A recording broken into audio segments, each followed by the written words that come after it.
बिस्मिल्लाहिर्रहमानिर्रहीम। मैं हूं आपका होस्ट अकबर बड़ैच। तुसी देख रहे हो ऐना न्यूज़ यूट्यूब चैनल। कल दरियाए स्वात पर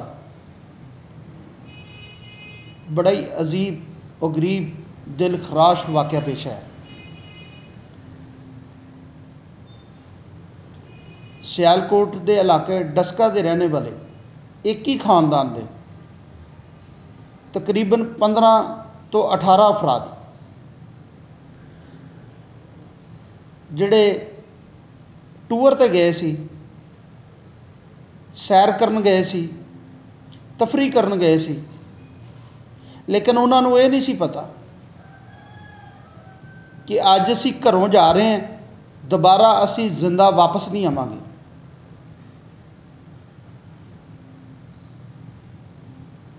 और कितनी खुशी दे नाल अपनी मौत अल गए ने, कितनी तैयारी करके गए होंगे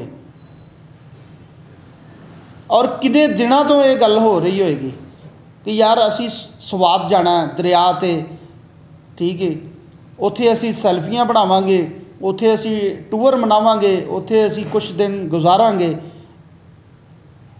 उस बदकिस्मत फैमिली नूं की पता सी कि असी उत्थे जाना है तो दोबारा जिंदा वापस नहीं आवांगे।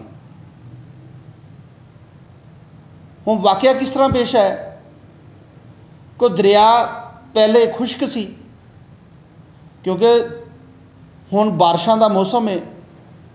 जिस तरह तुहाडे इलम च है कि बारिशां हो रही हैं, बारिशां दे नाल वो रेला आया पानी का।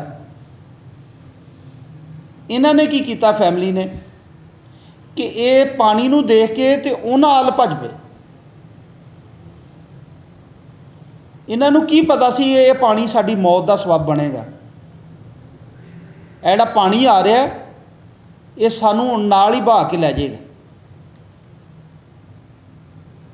इन्हां ने उस पानी नूं देखिया, अपनियां सैल्फियां बनाने वास्ते उस पानी अल चल पे। उस तो बाद जदों सैल्फियां बना रहे सी, पानी का रेला तेज़ हो रहा है क्योंकि वो पिछों तो सैलाब की शक्ल च आ रहा सी, क्योंकि पिछे पानी की तादाद ज़्यादा सी। वो चंद मिनटां दे विच वो पानी जिहड़ा उहदी मकदार बढ़ती जा रही सी। इस फैमिली ने यह नहीं वेख्या कि पानी की रफ्तार तेज़ हो रही है तो असी इथों पिछे हट जाइए। इन्हों ने की किया, क्योंकि दरिया च अक्सर कई जगह उच्चियां ने, कई नीवियां ने, कई जगह ते दरख्त ने, कई जगह ते टिब्बे ने। इन्हों ने उस टिब्बे का सहारा लिया। इन्होंने समझा कि पानी जिहड़ा कम है गुजर जाएगा और असी इत्थे टिब्बे ते खड़े हो जाने हैं, जो सानू मौका मिलेगा असी अपनी जगह ते वापस चले जावांगे। पर इस तरह जाना नसीब नहीं होया। इन्हों की पता सी कि इस तो बाद हुण चंद मिनटां बाद इसे पानी दे विच असी बह जाना। बदकिस्मती दे नाल जदों मौत का वक़्त मुकर्रर हो जाए फिर बहाना कोई नहीं बनता। मतलब कोई बचाने वाला सबब पैदा नहीं होता, कोई रेस्क्यू नहीं आई, कोई मदद नहीं आई। एक घंटा है ये चीखो पकार करते रहे ने, एक घंटा है अवाम दे अगे रोंदे रहे ने और अल्लाह अगे इल्तजा करते रहे ने, पर उस वक़्त देर हो गई सी। इस फैमिली नूं अपनियां सैल्फियां दे विच अज अपनी जिहड़ियां तस्वीरां दे विच हुण गुम हो गए ने। इन्हां ने क्योंकि बाकी जिहड़ी फैमिली सी वो दूसरी साइड ते सी, वो भी इन्हां नूं बुला रही सी, पर पानी दे रेले की वजह तो ये उधरों नहीं आ सके। उहदे विच बच्चे भी सी, बच्चियां भी सी, मुंडे भी सी, अपना बजुर्ग भी सी, लेकिन सैलाबी रेले ने मौका ही नहीं दिता इन्हां नूं किसी पासे फिर जाण दा।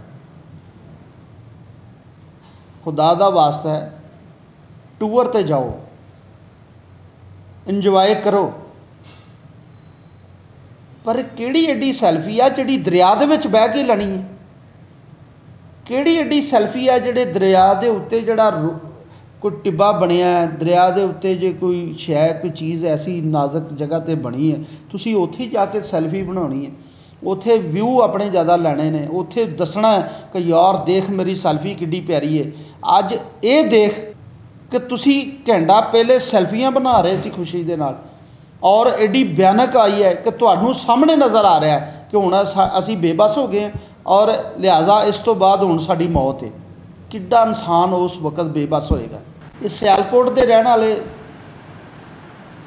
शायद डस्का दे अफराद सीगे और ये कोच दे विच टोटल 35 अफराद सी जिहड़े टूर ते गए सी। हुण उस 35 दे विचों तुसीं 15 तो 18 अफराद ਜਦੋਂ ਤੁਹਾਡੇ ਵਿੱਚ नहीं ਹੋਣਗੇ ਤੁਹਾਡੀ ਕੀ कैफियत ਹੋਏਗੀ कि ਤੁਸੀਂ ਜਦੋਂ ਗਏ ਸੀ ਕਿੰਨੇ ਹੱਸਦੇ ਖੇਡਦੇ ਗਏ ਸੀ, ਹੁਣ ਵਾਪਸ ਆ ਰਹੇ ਹੋ ਰੋਂਦੇ ਔਰ ਤੁਹਾਡੇ 'ਚ ਉਹ ਅਫਰਾਦ ਹੈ ਨਹੀਂ, ਤੁਹਾਡੇ 'ਚ ਉਹ ਬੱਚੇ ਹੈ ਨਹੀਂ, ਤੁਹਾਡੇ ਵਿੱਚ ਉਹ ਬਜ਼ੁਰਗ ਹੈ ਨਹੀਂ। यार इस गल तो सबक सीखना चाहिए। बहुत सारे ऐसे लोग ने जिहड़े सैल्फियां बनाउंदे ने वो ट्रेन थले आ गए ने, बहुत सारे ऐसे अफराद ने जिहड़े सैल्फियां बना रहे ने वो छत तो थले गिर गए ने, बहुत सारे ऐसे अफराद ने जिहड़े सैल्फी बना रहे ने वो दरिया च बह गए ने। यार कम से कम ऐसी जगह ते सैल्फी बनाओ।